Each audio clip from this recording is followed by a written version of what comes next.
To set your own audio file as ringtone on Samsung Galaxy S24 Ultra, first you have to add that audio file to the ringtone folder on your internal storage.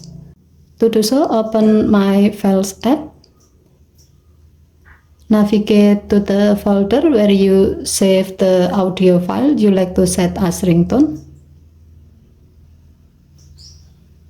Long tap the file.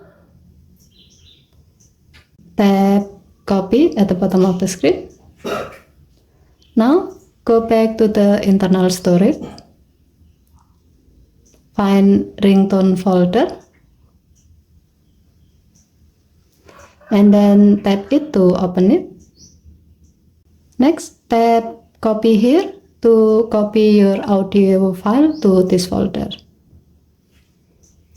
By doing this, your phone will add the audio file to the ringtone list, so you can set the audio file as your ringtone.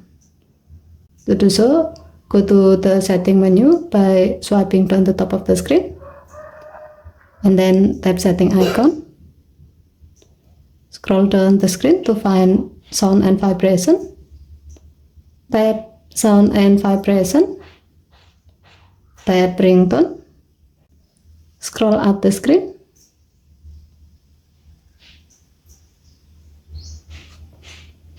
The audio you have added before will be listed under custom section.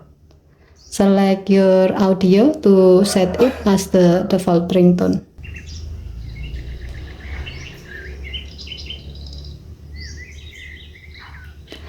Now your phone will play the audio when you have incoming calls. Okay, thank you for watching. Please help to like and subscribe. Have a nice day.